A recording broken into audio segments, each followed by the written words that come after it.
All right, good morning, everybody. How's everybody doing? Did everybody go for a run this morning or a walk this morning? Because I know it was gorgeous out there. We were delighted to host the run yesterday morning and the walk yesterday morning. So it's been fun to be in Chi-Town, where I went to grad school, so I love the waterfront runs. So I'm going to talk a little bit about some of our experiences managing inflation in the current period with regard to fundraising. And I should get the advancer. Here we go. So here's the clicker. So just by introduction and background, I am the president of I was going to say Microsoft, that was the last place, okay? I'm the president of Arjuna Solutions.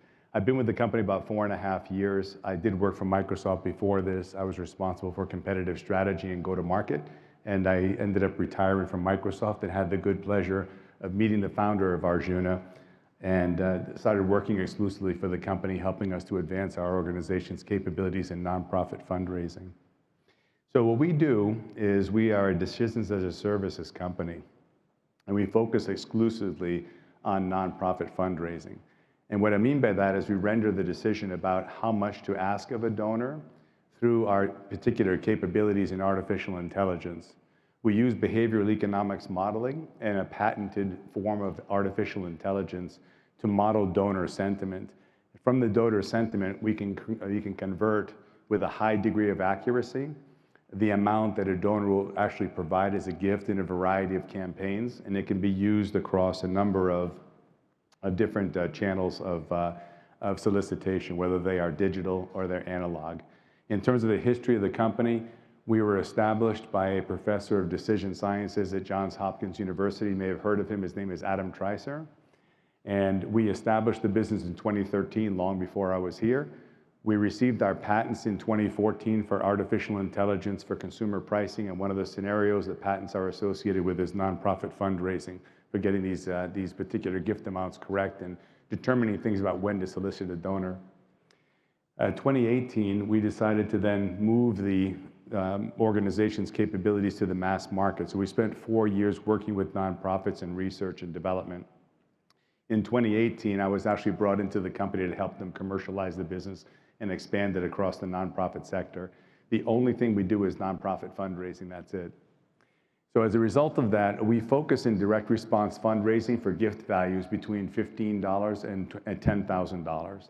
Now, there are a lot of donor segments, as you all know, between $15 and $10,000, and we have a variety of algorithms that are tuned to each of the donor segments to convert their sentiment into the direct response gift.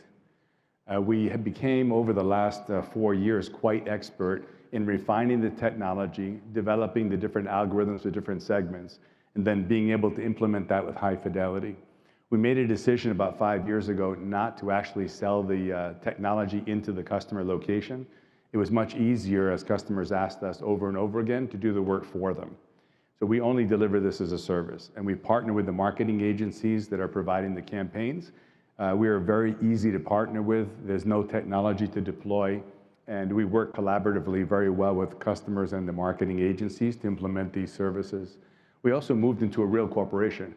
We moved from being an LLC to coming into a C Corp over the last couple of years, so it's an interesting evolution for the business.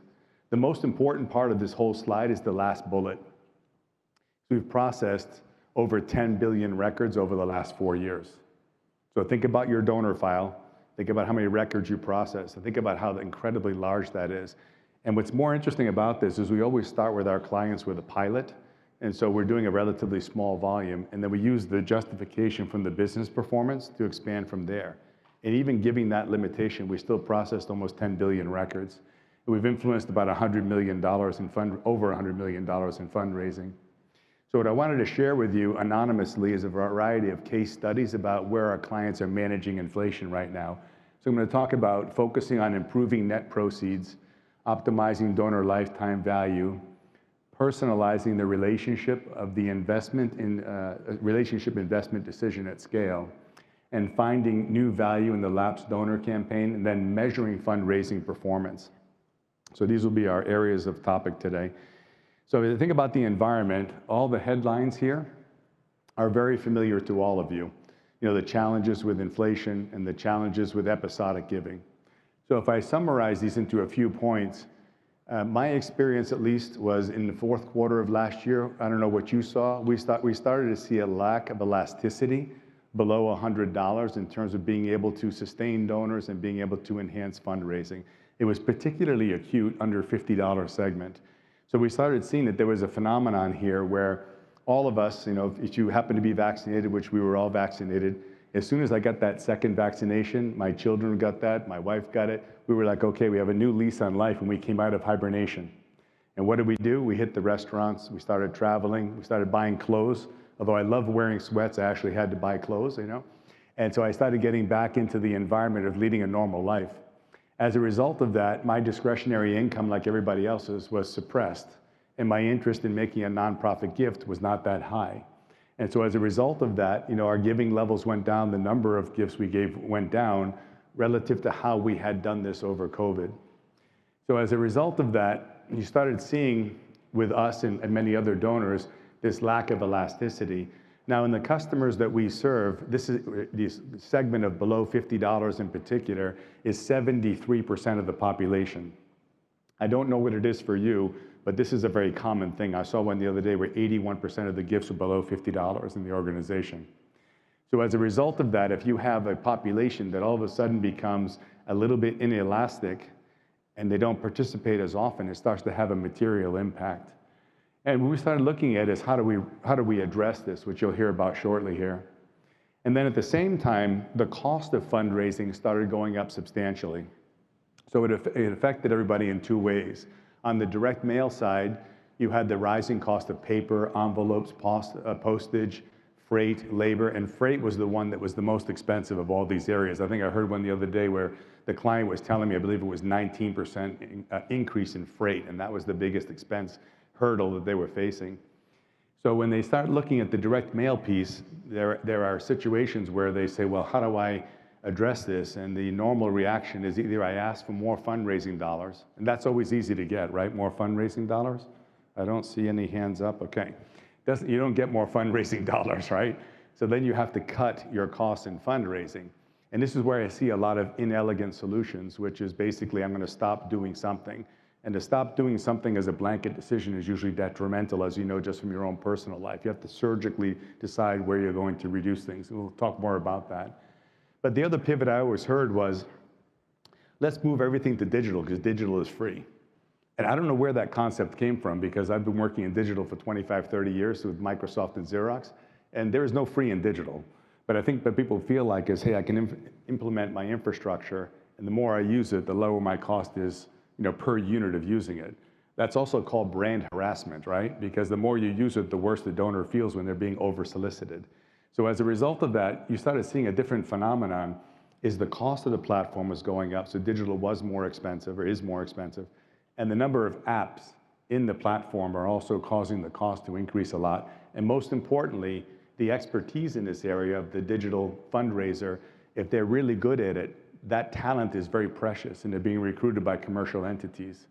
So you have a situation where all of these challenges face traditional giving, and the only thing that was really working are two things. Donations above $100, so our segments of 100 to 1,000 and 1,000 to 10,000, no problem. And then the second thing you saw working was episodic giving. So if you were affected by any of the points I'm making up here, the wars or laws or social issues, natural disasters, I know for us, we have a friend that's from the Ukraine. We paid a lot of money to help them bring their family to the US. I just went to the daughter's wedding about 2 weeks ago. And so it's one of those things where we had a high degree of elasticity and passion around that, which a lot of people did. The curse with episodic giving is whether or not you can renew the donor, and if you renew the donor, what's the correct value to renew the donor at? So you can't live on episodic giving. It's like an acquisition strategy that you have to then cultivate effectively, which we'll talk about that as well. So in summary, you have fewer donors, smaller gifts, and the worst part about it is inflation is creating a net negative effect on any increase in fundraising. So other than that, everything is great, right? Everybody's happy? Everybody's good? I see some smiles, everybody's doing well, right? So anyways, the thing I wanted to impart is some insights about our clients and how we're very collaborative as we work with clients. And when they tell us about their problems, we don't go, boy, that sounds bad, would you like to grab a cup of coffee and chat about it? We sit there and think, how do I help with this particular situation?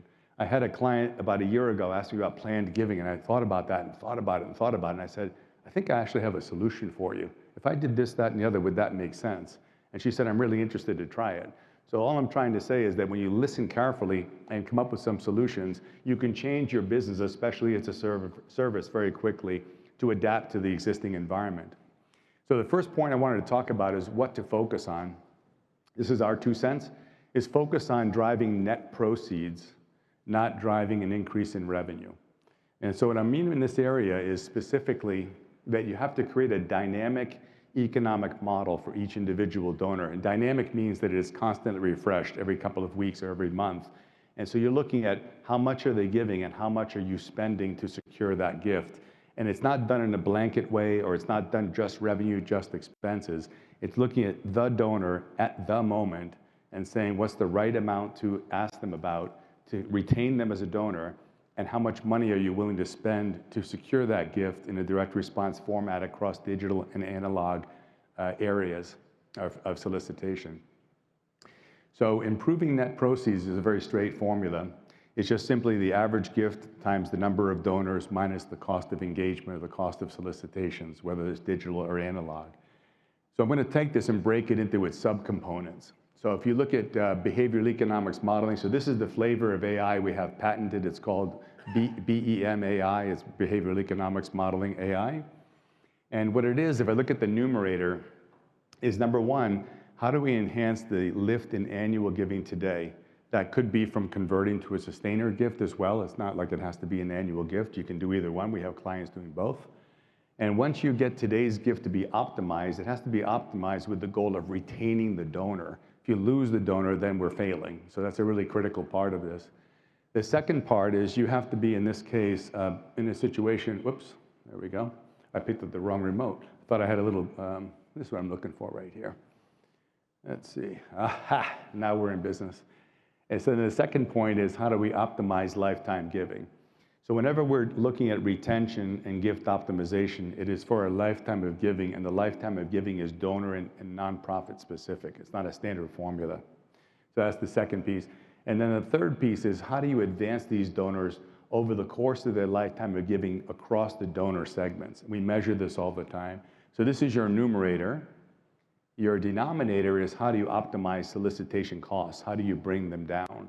And we are going to talk a little bit about doing this selectively, not in a broad fashion. We believe that's where you get the best economics. So the second point I want to talk about, other than measuring net proceeds, is I want to talk about the numerator, which is optimized lifetime value. So first, I mentioned this a couple of times, retaining donor. Second is knowing precisely how much to ask today, which changes regularly. And then advancing donors across the giving segments. So this is the classic thing, whether it's 3 gift arrays or it's 5 gift arrays or it's 6 gift arrays, is you have some number of gift arrays. And what happens is you have sub-optimized giving with this kind of an architecture if you're in a situation where it's not highly tailored to the individual donor. So when we consult with our clients, we're trying to exploit this surface area that does not exist in their current profile. And just mathematically speaking, these hashed areas represent about 25% of unrealized giving. So what we're trying to find is the unique point of equilibrium between the donor's passion for the enterprise, for the nonprofit, and their lifetime giving. And this is a unique formula that happens every single month. So we're not doing this like here's the annual gift, or we should just ask them for this much on a sustaining basis each month. Because as you know, with your passion for anything, whether it's your hobby or it's a product you're purchasing, your sentiment changes over time, given the environment that you're operating in. It's dependent on your income, your time, your interest in doing the activity or buying the product. And so we're trying to measure that consumer sentiment every single month. And the way we are doing that is unique to that individual donor and their relationship with that specific nonprofit. So when I think about odd industry concepts, I'm always interested when somebody tells me they monitor a donor across a variety of activities, right? And we look at how much they give here, how much they give there, and I'm saying, how is that relevant to how much I'm going to give here? Like, I have a different level of passion for my alma mater up the street, Northwestern, than I do for the local Little League team. You know, maybe my son's playing the Little League team, maybe I want to make a big gift. It's a friend of mine, I don't make a big gift, maybe it's a smaller gift, right? So my only point is that each donor has a specific point in the demand curve. And if these values are 100, 250, and 500, that's quite a broad array. So if you can find where the donor exists and build the demand curve, build the gift array values across the demand curve right there, you're going to be more successful in securing the right gift. So I'll show you this later on, but the whole thing we're talking about here is personalization of the gift amount at scale. And we're doing this in a bi-weekly or monthly basis, depending on the cadence of your work with your clients. So when I look at fundraising methods in broad speaking, I'll show you some examples of this in a moment. Broadly speaking, if you think about fundraising, you have major donors. A lot of our clients define for me, because I'm new to the industry the last 4.5 years, our clients define for me, it's above $10,000. Now, every organization has a different threshold depending on how your gifts are organized, but usually it's above 10,000 for the clients I work with. And this is deep relationship cultivation, substantial gifts. It's a one-to-one relationship. If I look at what we compete against most of the time, it's this area of RFM, recency, frequency, and monetary value, and the idea of creating broad donor segments. And then from those broad segments, you're just trying to find a simple way of asking a reasonable gift. So if I know that Michael is in the $100 to $150 segment, so to speak, and then I say, well, let's give him a multiple of last year's gift was 100, so let's ask him for 1, 1.5, and 2. So 100, 150, $200. It's not a bad idea, it's not terrible, but it's not really that customized or tailored. So what we focus on is doing segment of one at scale. So we're building an economic model for each donor at each moment in time and divining what is the right amount to ask of that donor to sustain them as a donor and get the right gift amount. Now, I will tell you that this gift amount you calculate over here may be something that is less than last year because the first pivot is always retention. And then it's optimization. And optimization is not about today, it's about a lifetime of giving. So that's what we're modeling. So this is dynamic personalization and optimization at scale. So if I look at what this looks like in execution, the thing we focus on is we focus on the donor experience. I've mentioned this a couple of times. We can be in digital, we can be in direct mail. But what we are focused on first and foremost is right here, donor experience. And we want to make sure that we are focusing on moving that donor. Now, I don't really care which channel they contribute through, and I don't care which campaign they responded to. The idea is getting the right amounts in those channels and in those campaigns to inspire them, not just for the appeal alone, but that you're personalizing the appeal and you're personalizing the gift amount to be able to help them retain or sustain their activities. And then from that, this is a direct mail example, but like I mentioned a few times, it can be digital or direct mail. What I like about this, this is my alma mater up the street here in Northwestern. So they get a reasonably tight gift array value. This is where my wife went to school, Oregon. And you see the gift array value is 300, 500, 750, 1,000. So in this solicitation, you're not seeing the top of these solicitations, the appeals. You're seeing the gift cards, obviously, the donation cards. But what I wanted to talk about here is they are picking out some of the funds we contributed to before. And what's interesting is they always ask us for an annual gift. They're not asking me for a sustaining gift, and you would think they would ask me for a sustaining gift because it's more affordable and more logical for their perpetuation of their cash flow, but that's their prerogative. On the appeal card up above, it says, Dear Michael and Christina, and then it has our address, of course, and then it says, here's what we're trying to do this year, and here's how we want to use your money, and these are the 3 funds you contributed to in the past. But the point I wanted to make is these gift array values scream a lack of personalization. So it goes from Michael and Christina to the funds I like that we've contributed to, hey, any of these values sound great? And that's what the opposite of what we're trying to do. So this is MAP, for those of you who know MAP. What I love about MAP's direct mail, I don't care if it's direct mail or digital, I'm just showing you direct mail right now, it's easier to show in an audience. If I look at this, first of all, it's brand compliant. So all their colors are beautiful, matches their brand, got the logo here. This is also about their breathing campaign. So they go out by type of medicine. They go out by, this is for albuterol in a nebulizer. And what I like about this is we give them the ask amounts. That's all we do. So we are not a marketing company. We partner with marketing companies, and we provide the ask amount through this behavioral economics modeling. And what I love what they do is they convert it into how many people they can help breathe. And so this is a beautiful thing where they show the fulfillment of the mission of the organization through what you are funding. So very logical, but I see a ton of appeals that do not show you what the money's being used for or how many people you can affect.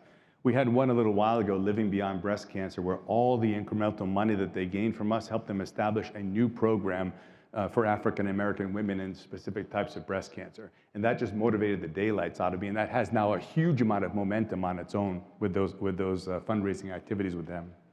So this is what it looks like in action. We're just providing these ask amounts.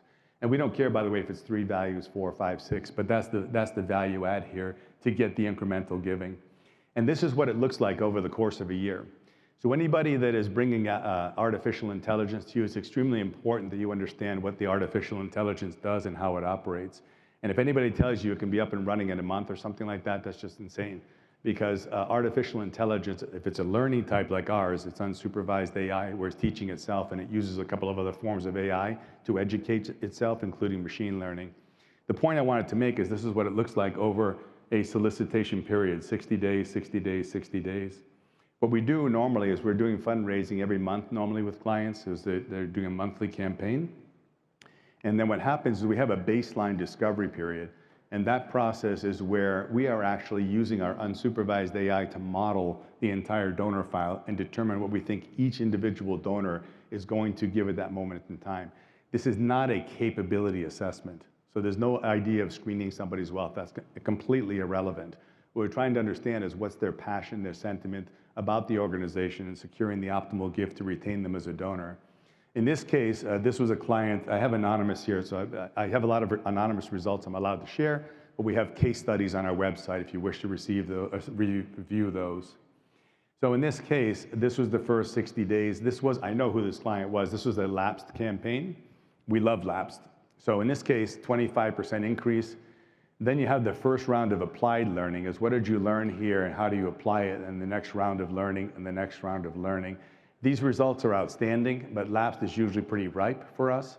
And then you're in a situation where once you get up to that third round of learning, then you've been able to really inform the AI about how the donors individually respond. This is not a universal thing. The model is specific only to the specific nonprofit that we're serving. And what's happening underneath this is we are basically taking the distribution curve. So this is a control and treatment distribution curve. You can see the blue and the white here. This is 3-year average donor giving behavior. And basically what we're doing is we're starting out this particular client. I know who this was as well. This was a pilot we did from $100 to $1,000. And this is current. These are the results over the 2022 period. And so when I look at these, our standard deviation is what I want to focus your attention on. The current standard deviation, the blue is us, the white is the control group, $107 standard deviation around the mean for the gifts. When I look at what happened over 6 months, the distribution basically shifted to the right, and you can see this right here. And so what we tried to do is change the standard deviation to 154. The interesting thing is the gift size was a little smaller for both the control group and the treatment group. I don't know why, it's just a phenomenon of the environment. But we were able to find the donors that had more elasticity. And these dollars here, I'm talking about 126,000. The cost of this was a little over $50,000. So for 50,000 in about 6 months, they generated 126. So it was more than 100% payback in terms of what they were able to get from this exercise. And we just shifted this distribution curve to the right here. So this is a way that you can really be subtle and understand whom to solicit, how much to ask, and be able to enhance your performance in a lapsed scenario. This is renewal scenario. The last area in the numerator I've been speaking about, or driving fundraising, is advancing donors over the donor segments or across the donor segments. So here are the donor segments, less than 25, 25 to 50, 50 to 100, et cetera, all the way down to the 10,000 range. And the idea is that as the environment changes, can you win? So the blue is Arjuna, and then the white is the control group. And the thing is, how much better can we do at moving across the segments, so seeing where somebody starts and then sustain them, but also understand who you can move. And we tend to do this about 11% faster than existing methods, 11% better, I should say.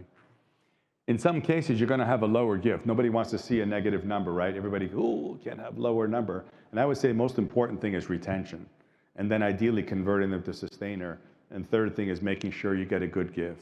And the good gift basically is I'd rather have $175, below what I got last year than get, $300 below what I got last year. And that's what we saw across the control group and the treatment group. In an inflationary environment, it's participation, so you get the retention, and then getting the gift aligned appropriately to make that retention occur. And then you can see down below here, we had a $4,000 lower gift than last year. The control group was down much more substantially and more than twice that.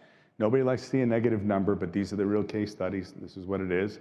So it's good to see that in this environment, you can also predict what the value is to retain the donor. So then this is my favorite slide in the whole deck. Don't you love this slide? I love the penguin. What about this slide I really like? So our CTO made this slide up for me. But in any case, we want to suggest to you that in this environment, you should personalize and individualize the investment decision about when to solicit somebody. So instead of blanket, usually what I'll see is let's solicit the entire renewal file. Let's solicit the entire lapsed file, lapsed being 25 months to 60 months or 59 months. And I would say, look, why don't we do it in a more direct manner? Let's look at each individual donor, and on the numerator side of that equation of net proceeds I was talking about earlier, let's determine whether it makes sense to solicit the donor each month. So why don't we optimize the solicitation model monthly? And we literally, with our clients, will mail you back whom we think you should solicit out of the file that we're given to work on, or you can speak with us about it, and we'll talk with you directly about how the model came up with it. We're trying to reduce the cost per dollar raised. We're also trying to help you sustain brand equity so that you're not hammering somebody for a gift when they're in an economic hardship. It's a little bit insensitive. So we're trying to show you how you can sense that. And so in this case, this is one of the best slides we've developed in the history of the company. I just love this. Is our CTO, Rachel. I don't know if you know Rachel Michaels, our CTO. She's been publishing some white papers on the ethical use of AI in fundraising, and they are definitely worth reading. You can use AI in ways that are not appropriate. So I would ask you to make sure you invest some time with it. It's a good use of time. So in this one, 96.7% of solicitations produce zero. This is a client. And then 70% of solicitations sent to individuals who never provided any donation. This one is just simply a response rate indicator that eventually you get a gift, right? But and this is a year, and then I think the dates are right down here. And then 70% though, this is a problem. So the 70% is the dark gray area. And so this is not about let's identify these broad segments of people, but this is about identifying a specific individual and discerning as quickly as possible whether or not they are in this category of they're never going to make a gift. And we know that the episodic donations I mentioned earlier, that's where a lot of these people end up because they don't really have that passion to continue as a donor. So the question there is, how can you quickly identify them and dramatically reduce the engagement process? So my worst case scenario is I had one client, which we are no longer doing business with, that was soliciting clients 40 times a year. And that is a real number. And so yeah, I see that reaction, exactly. And by the way, they had higher ones, okay? And they had a specific reason. It wasn't without merit. But the problem was they were sending so many signals to the donor that we couldn't signal them the right amount we wanted them to donate. So I said, look, AI doesn't work when you're confusing the donor. And if you're hammering the donor, you're confusing them. They start to be insensitive to the request. So the idea is when you have donors who are not going to respond for whatever reason, can you get them into a dramatic reduction? A lot of our clients are like 18 solicitations a year in that range, and in that 12 to 18 range. So the idea is, can you reduce this down from 12 to 18 to 4 or something like that? The second area, the white area, is very interesting. We have this kind of an assessment for all of our clients, by the way.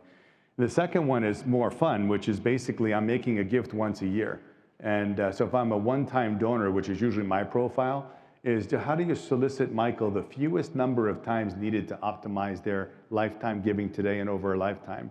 And basically for me, if you give me a couple of reminders at the end of the year, I'll go online and do the electronic deposit, for the gift. But if you keep hammering me every month, I start to wonder why you're over soliciting me. At least I'm more sensitive to it now than I was before. And then the green one is where I love working with the marketing agencies because you have a gift, you have a donor that responds more than once in a year. So the second appeal or second gift, the special appeal, et cetera, they have a great passion for the organization's mission and they respond to it. And that was great because you can do a lot of things with newsletters with certain appeals for money, or you can do a lot of things, talking about advancing the cause. So again, like I mentioned, it's not about broad segmentation. It's about which individual each month fits into one of these categories, and can we keep them engaged and sustain brand equity and move forward. This is another client, and this is interesting. They did not solicit that often, but they have a very low gift value. The average gift value is low, and the response rate is relatively low. And so as a result of that, as they actually made more solicitations, their fundraising went down. This is a real customer right now that we help. And basically somewhere in here is probably your sweet spot, but it terrifies them to think about soliciting 3 times a year. And so I said, well, like everything we would do, let's put it in a pilot and see what happens. And if it pans out, then make the pilot a little bit larger or expand to production, whatever you wish. But the facts are the facts. You can't deny the facts. I mean, that's where it exists right now. So anyways, then this is the idea of how we look at implementing solicitation volume optimization. So your cost right here is just a linear cost per unit down. As you lower your volume, so you start out with a 10% reduction, 20% reduction of, this is a direct mail case illustration. You can do this with digital, but you don't get the same direct unit economics unless you're going to look at the whole infrastructure plus labor and apps and think about it that way. And I already talked about the challenge with digital is not over soliciting. So as you start reducing your volume, you have a linear reduction in cost. It's very straightforward. And this is your giving profile, right? So at 100% of the file right here, that's your maximum amount of giving. And this is a real example. So if I go forward a little bit and say, where are my net proceeds? It's the opportunity to find the highest level of giving at the lowest possible cost. And so as a result of that, if I look at the net proceeds, the blue line here, it's the difference between this point and this point, then this is where the opportunity set is. And this is what we look at every month with clients, is we look at individual by individual, make the decision about whether to solicit them, and then be in a situation where you pick up this surface area right here, where you can basically, in this case, is about a little less than 30% reduction. And what the solution looks like is this in implementation. We send an electronic mail to the customer and we say, this is your best economic opportunity. And then if they give us 1 million names to solicit and the equation is to take out 30%, we identify those who are not going to respond to the gift and we give them 700 names to solicit. And we have a parallel control file where they solicit all 1 million in the parallel control file, and we just give them 70% of the volume that would occur in this recommendation. And then what it looks like is your input. This is part of the tool. You have these kinds of inputs, and these are not all of them, but these are some of them. And then you get basically an opportunity like this. This is for a month. Your revenue is 125. Your revenue stays almost flat. Your cost is 500,000 with the existing solicitation volume versus 350,000. So your net is 750 versus 897. You have fewer responses because you're sending out fewer solicitations. It's just, linear to a certain degree. And then basically what happens is you can increase your fundraising by 147. The cost of the service is 50, so you're making 181% return on investment. And most importantly, you reduce your cost per dollar raised, and you're going to reduce that by 30%. I saw a great presentation yesterday where they were talking about this extensively. It was with Britt from ALC, and I loved the way in which the customer was talking about reducing their cost per dollar raised. I thought it was one of the best presentations I've seen. It was phenomenal in terms of that cost management side. He was all over the economics of the paper solicitation piece. It was really impressive, I thought. And so as a result of that, if you can then take this down and you're saving this money right here, the question is, what do you do with the savings? If it gets you back down to your budget, that's great. Then you don't actually overspend your budget. If you have the opportunity to reinvest it, it gives you the flexibility to do that, okay? So the fourth tip I would provide to you about where we're seeing clients do a good job managing inflation is this finding new value in the lapse campaigns. I love lapse. Lapse is beautiful. And so this is the model, and I apologize for how busy the slide is, but when you're doing lapse, these are the models, right? You can have either a recency orientation to your lapsed file engagement.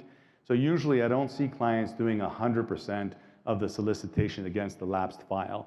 They take a portion of the lapsed file, and I'll talk about that on the next slide. But if you're engaging the entire lapsed file, that's a pretty big waste of money. You have donors that haven't given for 25 to 59 months. Why don't you surgically figure out which ones to engage? And usually budget limits that, so that then the question becomes, how do you pick the right one? So in this case, recency, what it does is it gives you an outcome like this, is you have a higher rate of participation, but you have small gifts. The phenomenon of recency is you get smaller and smaller and smaller gifts as you get further away because you have both a lack of participation and smaller dollar values as you go out. So your giving looks like this. The response rate's reasonably high, donor lifetime value is about midland, and then you have the situation over here, retention is relatively low on the scale of what it could be. And then with propensity is the one we love, you know, where you have somebody that comes to your museum 6 times a year with the family and they have a high affinity to it, or it's a healthcare cause or a natural resources cause that they have a high affinity toward. And as a result of that, they're willing to make a gift. The problem is there are very few of them. You see the quantity of people is relatively small, but the gift is high. So it's the opposite of recency. And this is what the shape is of their giving. So we've been able to invent, and we've had this technology out for a couple of years, but Rachel, who I mentioned, our CTO, she did an update on this last year, and the performance is incredible on this. And what she did basically, she was able to extract this area right here that is unusual. It's the ability to pick the optimal donor in the lapse file from 25 to 59 months, and then make sure you know exactly how much to ask of that donor. So it's not everybody you could reactivate, it's who are the best ones for what I can afford. If I can afford to engage 30% of my file, then which 30% are the best ones to pick to drive the highest value? And as a result of that, our giving area looks like this. We have very high retention for the ones that we are able to secure. We have a lower response rate, okay, because we're picking the ones that matter, so we have a little bit lower response rate, but we have high retention, high donor lifetime value, and the average gift is through the roof. The performance, and I'm conservative in this because I didn't want to put down what the real number is, we have about a 35% better giving level than we see with the other formulas. So this is probably, this and our mid-level product between 1,000 and 10,000 are the highest performing services we have. The result is unbelievable with these services. And that's kind of a no-brainer service. The lapsed file is just so much fun. It takes like 6 months to prove it out. It's just a picking game. So this just shows you the multiple. At 35% of the file, we have a 1.56 performance ratio. So we do 1.56 better with recency, 1.44 times better than propensity. And so when usually I started mentioning this, if you engage the whole, you solicit the whole file, then this conversation is moot. But usually most people don't do that, as they want to use their budget to engage a portion of the file. So the picking game is the fun part. In this case, I use the illustration of the client with 35%. It's another Arjuna customer. And basically, here's where we had the recency model perform, and here's where the propensity model, and this was the gap we were able to deliver with Arjuna at the top here. And so you start getting a very handsome return over here. You invest 70 to get 128,000. The return on investment is 83. So we just really enjoy this opportunity to be able to go. I found some commercial comments online here. You know, getting a new customer, pure acquisition without episodic giving, a pure acquisition. It's very difficult to do, as you know. The cost and the response rate is low. So why don't you do a great job on the investment you have with your lapsed file to be able to make this work better. So anyways, why should we do this in behavioral economics modeling in AI fundraising? Because you measure specific donor sentiment rather than the capacity for giving. And you invest in a nonprofit donor-specific learning model, and then it gives you this personalization, and you remove the selection bias. We don't use PII, so we don't have the selection bias of using PII, and these other models, recency and propensity, have their own biases in them. So last thing I'll talk about today is measurement. And this is very important, is basically, I get this argument all the time. What's my direct attribution? You know, if I'm investing in direct mail and my budget comes from direct mail, then what's my response rate in direct mail?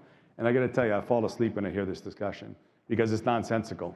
Because the bottom line is the enterprise, you know, I shouldn't say clients, the enterprise is getting the benefit. And whether it's in the direct mail response or it's in the online response, I don't care. Is if somebody like me gets a response and then writes the check online, so to speak, you just made the contribution online, it's still going to the organization. So really important to measure this is what is your indirect total attribution across all channels? because that's how you win, is making that whole recipe work in your favor and harmonizing all the channels of engagement and harmonizing all the channels of regaining the fundraising. So last thing that I would recommend, I don't know if you do this already, I did this all the time at Microsoft, I love zero-based budgeting, is there is no sacred cow.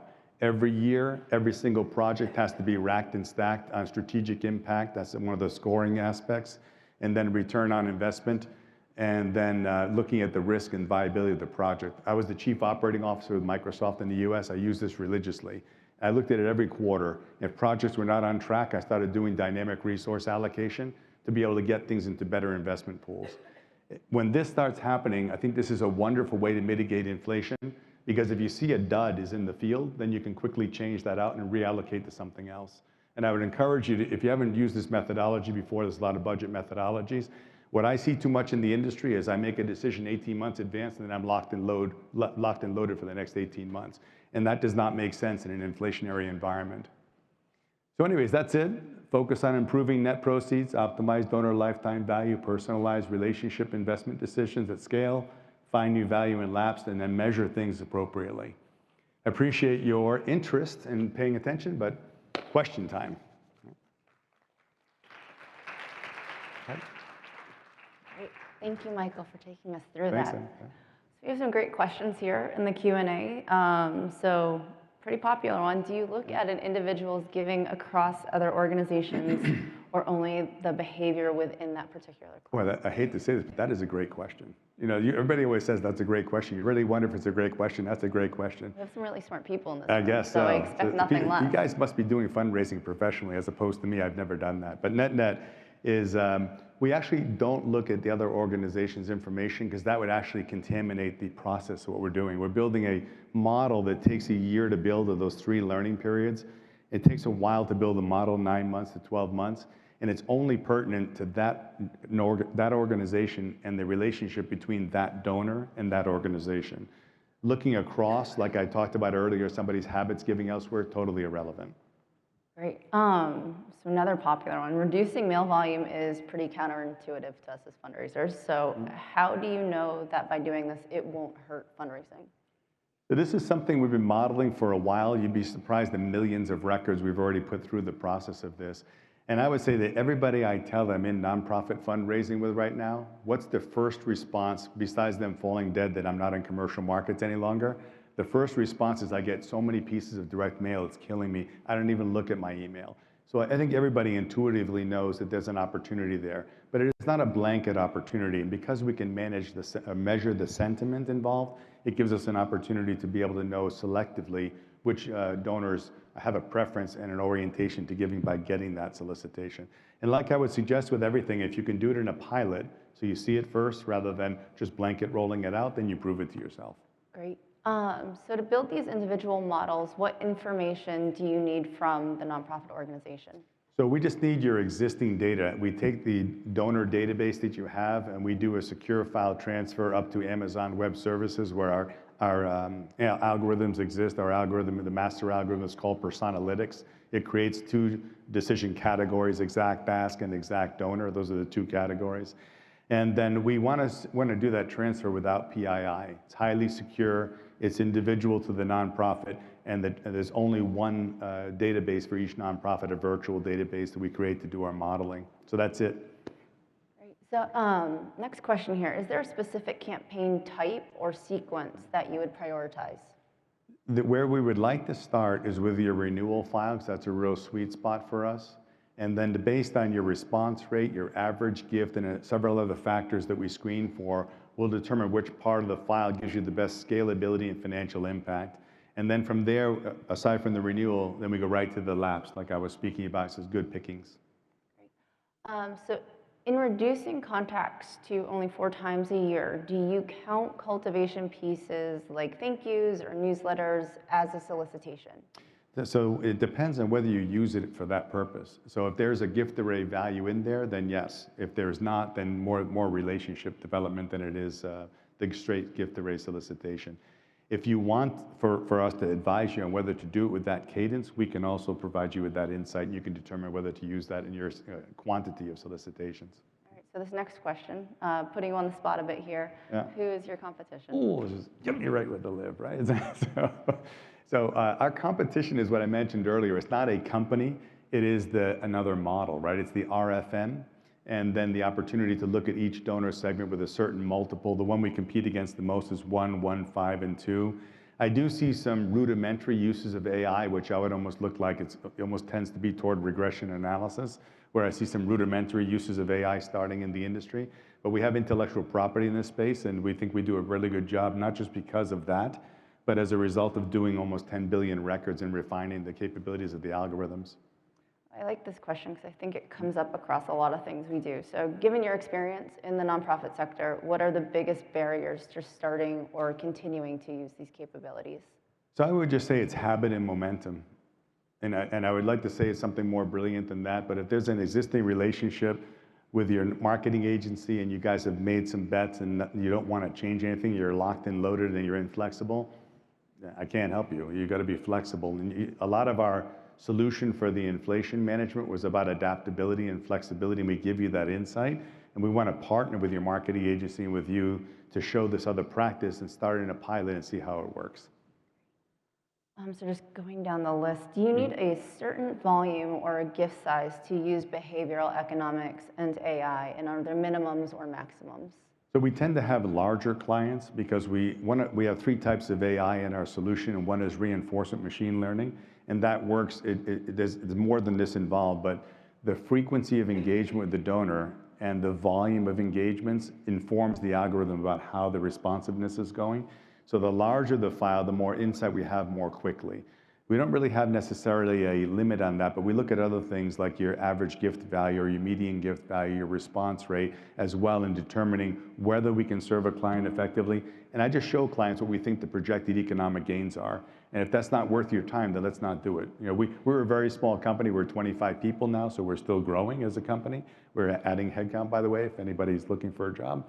So anyways, they're in a situation where we have skilled people that have data sciences capabilities, nonprofit fundraising. Some folks work for Blackbaud, some folks work for Wealth Engine before. So we're bringing a lot of capability to the table. And by interviewing clients and just telling them what we think is going to happen, then we can jointly make a decision about whether it makes sense. Wonderful. So a question here kind of going back to what goes into the model. So if an organization has added wealth, income, or propensity to give statistics into that file and give them to you, do you incorporate that into the model you're building for them? So we will take whatever data you have. And what's interesting about this one is there's a lot of ways you interact with your donor. Part of it is the giving history, which campaigns they responded to, et cetera. But because everybody has a CRM system and a marketing automation system, you know lots of other things about your donors. If you found some significant donor sets of information that makes sense that you're already gathering, then sure, we'll take a look at it and we'll show you what the correlation is between those data sets or those fields and the actual outcome of giving. The one thing we do not need is we do not need you to spend any more money. We only want you to do what you are doing in terms of getting data, doing reporting, and we'll just ride on what you do. I had a client the other day that said, oh, I had all these expenses from Blackbaud. I said, they're not my expenses. I said, I didn't ask you to do anything. I want what you already get, you know? So there should be no net increase in that respect around data. Is there a common annual revenue range or a level of brand awareness for organizations that work best with your models? No, we're pretty flexible. So that's why you saw the donor segments earlier. We had like the low stuff to $25 and then above $2,500. And there's different algorithms for each segment. And we know where there's obviously less elasticity in $50 and $75 donors annually. So if you're not focusing on managing cost, then you're just defying gravity because they're just not moving right now with inflation. So you have to kind of be smart about which solution scenarios, which algorithms are placed into each donor segment to optimize their participation in giving and net proceeds. Here's a good one. How do we translate this to digital? No problem for digital. Yeah, no problem for digital because as long as you, let's take email for example, as long as you can have a customized field for donations, because every month you're going to have a different set of donation requests potentially that go out to the donor, then as long as they click on the box and it goes to the amount that we wanted to have the donor receive, then you're fine. We have a specialist, Mike Smith, that works in this area that can help us with those systems. And then converting to sustainer, we have very specific algorithms that would want really specific dollar amounts in there. So we got to make sure the systems can do that. Same thing with online. If I am an online user where I know who that person is, when they log in, I can surface the correct gift array values, then we're all set. Great. I'm going to pull this one up because it's a follow-up to what you were talking about earlier. You said that you mostly work with large files. Can you define what large is? So it depends. Large depends on response rate, right? Because if I have a place that has 1,000 records and they have a 15% response rate, now I've got something that starts to look statistically valid, right?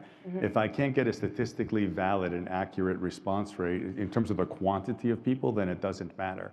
So what we're trying to do is find not just quantity, but response rate, and not just response rate, but average gift value. And we look at, also we're modeling lifetime giving. So when we start looking at the file, we can determine also whether the lifetime giving is a good fit for us. So it's not as simple like, oh, it has to be more than 100,000 units. It matters with those factors, and we can quickly discern that during an interview. Awesome. So we have about time for one more question here. Yeah. So for the cost that you showed in your presentation, everything was about 50,000. So as a smaller organization, is there a lower investment level for them to start? So actually, we charge in a very simple manner. We deliver this as a service, and we charge per unit. So every gift array that you purchase is 10 cents for the core. If I look at just exact ask, and I look at the giving like below $100, is 10 cents per gift array. It's very straightforward. So what we do is we then customize that based on which services you purchase. So if you're using us across like 3 bands of services, like below 100, 100 to 1,000, and 1,000 to 10,000, we have a lower level price for each category because the elasticity is different in each category, obviously, and we're trying to match the performance of the capability across your enterprise in terms of fundraising. So we bring the prices to the appropriate level for each one of these donor segments to make them logical. And it's a little more complicated in the sense if you're using exact ask with exact donor, there are 2 services working together, and so then the prices are a little different. But if you look at a quick guideline, quick and dirty, under $100, 10 cents a gift array, it's very easy. The other thing I ask everybody is just look at return on investment. The average client who spends 10 cents with us is getting between $1.50 and $3 back. So it's not what it costs, it's what about, I should say, they spend 10 cents, they get 15 cents to 30 cents back. So if the return on investment is attractive, that's what I would look at. Wonderful. Well, thank you, Michael, for joining us this morning. Thank you very much. Very interesting So nice to see you. presentation. Cheers. Good to see you. Take care, everybody. Thank you.